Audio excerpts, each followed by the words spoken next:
Welcome to Inspire Me with Jay. This is a podcast to inspire, uplift, show forth the love of God, and help usher in the spiritual awakening. Welcome to Inspire Me with Jay. I'm your host, Jay Spillers. Please do like and subscribe. This is a bonus episode. We're talking about mantra meditation. This is basically a presentation I had done for my class. So let's just get started. What is a mantra? Basically, a mantra is any word, sound, utterance, um, or rhythm that basically you say over and over. You can chant it, you can meditate on it, you can, basically you repeat it over and over. And there's a Sanskrit word when you talk about mantra that it means word instrument. That's essentially what it is. It's giving you a tool to help you meditate. You could think of it much like an anchor, that you're anchoring yourself. Because in meditation, we talk about the monkey mind, where your mind's like all over the place. You're totally distracted going here and there while you're meditating. Well, the mantra is something that can help to focus you. It's kind of like a lot in mindfulness. We have breathing. You notice your breathing and you watch your breathing in and out. Well, this time you're just saying a mantra over and over. You can say it in your mind. And one of the most common types of mantra is transcendental meditation. And a lot of people have tried transcendental meditation. You basically buy this program, they teach you how to do it. You do it like 2 times a day for 20 minutes, one in the morning, one in the evening, and they give you a mantra and you pay a lot of money. Some people really think it's great. It was very popular with celebrities and things like that. But that's a type of mantra meditation that's out there. Besides looking at it as an anchor, one thing that you could look at it as is like a ball. It gives your mind something to hold on to, but it gives your mind something to do. Because like a ball, you can throw it up, throw it back, you can spin it on your finger, dribble it, do all these things. And it's like a little mantra. You can speed it up, slow it down, say it really fast, say it really slow, have lots of pauses. But it's kind of like the ball that you're just keeping up in the air to keep the monkey mind distracted or entertained, if you will. So, why do people do mantra meditation? Well, there's 3 reasons that I can think of.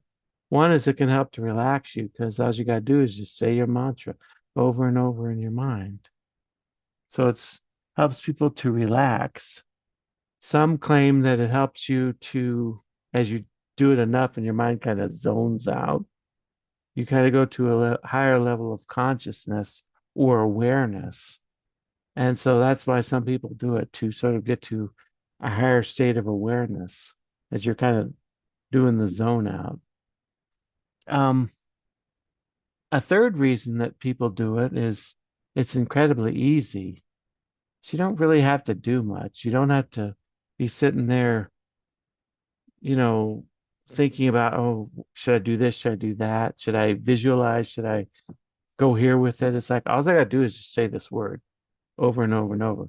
It's even easier than watching your breathing. So it's super easy. Does the mantra have meaning? And this is kind of where it gets tricky because originally in the Eastern tradition, and if you go on YouTube and Google and stuff, you get different answers. But if you come at it from the Eastern point of view, which is probably where mantras originated from, the answer is generally no.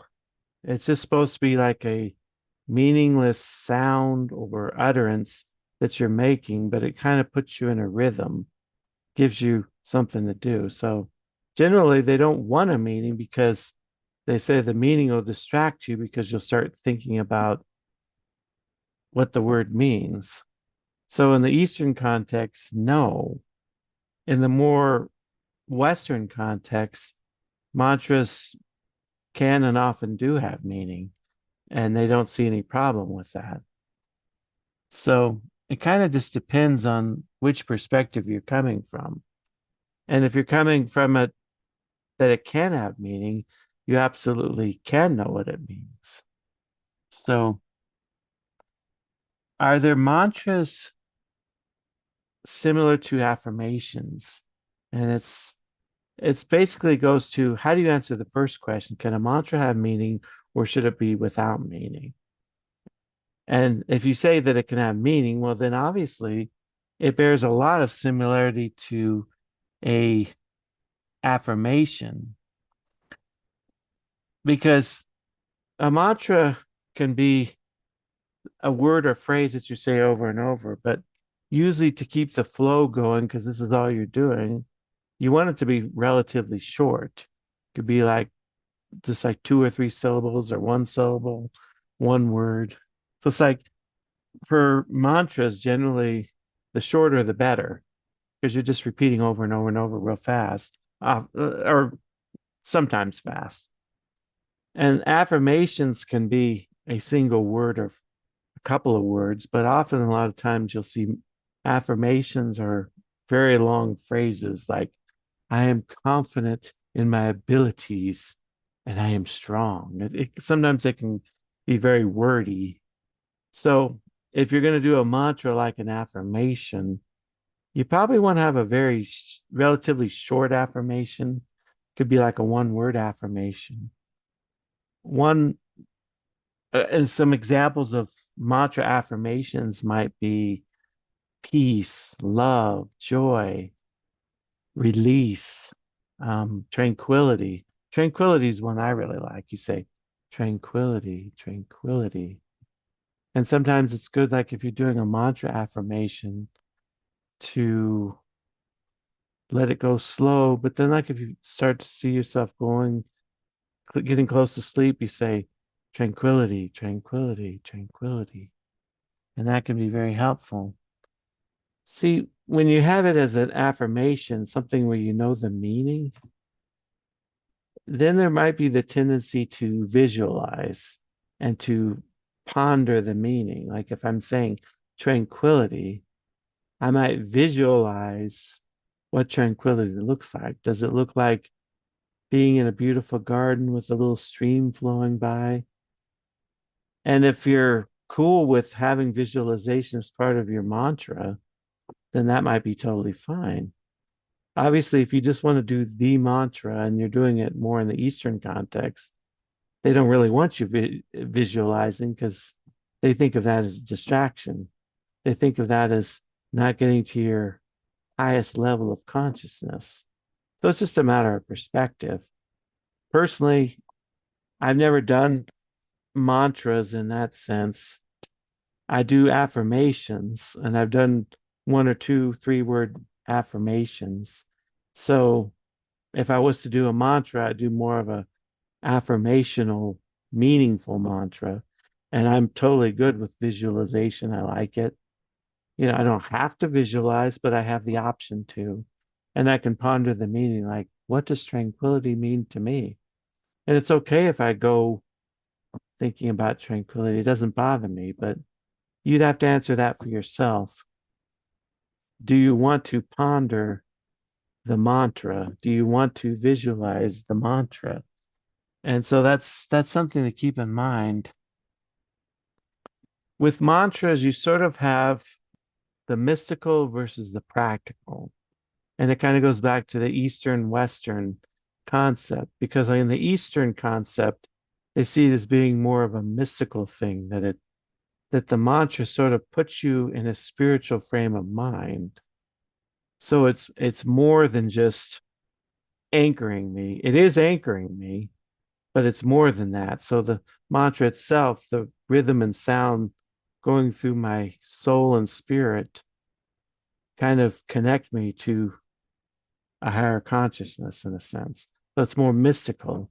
Whereas if you're doing it more in a Western affirmational sense, you may just want the practical.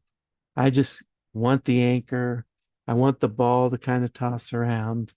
I like to know what I mean, what I'm saying, and what I like it to have meaning. It might be more practical in that sense. You're not necessarily thinking the word's going to take you in a mystical direction. You might be open to that, but you're not necessarily thinking it's going to take you in a mystical direction, but it's for more for pragmatic reasons that you're doing it. And um, another thing is a mantra to help you release, or is it to help reprogram you? Because there's another difference between meaningful affirmation mantra and more of the Eastern, it's just a sound or an utterance. Because if it has meaning, well, then I can use it to reprogram and reframe my mind. Kind of like what we saw with the Silva method, sort of a reprogramming. Whereas if it's just a meaningless phrase, it's more to help me release. And obviously, whichever mantra you do, you could, in a sense, have both going on, a reprogramming, but releasing everything else. So it could sort of both be going on at the same time. Now, the last point I was going to talk about is there a difference between mindfulness and a mantra? Well, there is sort of a difference that has been pointed out by some. Mindfulness, a lot of times you're trying to emotionally regulate yourself, or you're trying to feel notice what you're feeling in your body, or notice how you're feeling in this moment. So it's more connected to noticing and regulating yourself, noticing what's going on within your five senses, possibly. Whereas a mantra is not interested in emotionally regulating yourself.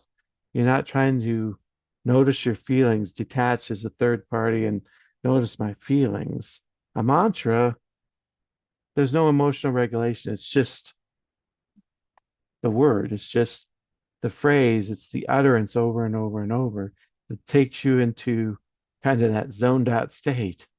So, yeah, there's no emotional regulation that you're attempting to do with a mantra. Now, obviously, as you do mantra meditation and you go into the zone, it may regulate how you feel during the day and whatnot, but it's not really the focal point of a mantra meditation. The mantra meditation is the mantra.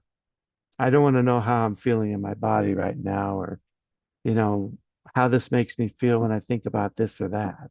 So that's the difference, is there's not the intent to emotionally regulate that you'd have with mindfulness. So that's about all I was going to say on mantras, but it's an interesting thing. If you want to look into mantra meditations and think about, if you do go into a mantra meditation, what is it that you want? Do you want affirmation, or do you want more of a Eastern way of doing it? Like a couple of mantras from the Eastern tradition might be, you've probably heard some of them, Om, Om. That would be like an example of a Eastern one, but it doesn't have meaning to you. So do you want Om, or do you want peace? Something to think about. Thank you for joining me in this discussion of mantra meditation. Have you ever wanted to learn to meditate? Check out my book, Meditation for Everyone: How to Quickly Have a More Peaceful, Mindful, and Fulfilled Life, and support this channel. With Meditation for Everyone, you will learn to quickly and easily meditate, relieve stress and anxiety, alleviate depression, and have more joy, peace, and relaxation. What you will learn: mindfulness, the art of stillness, step by step on how to meditate, strategies for overcoming challenges to meditation, and much more. D. Mason said this is a nice meditation book, even for those already meditating. I agree with the statements that it will help to have a more peaceful, mindful, and fulfilled life. 4.6 star rating, available on Amazon.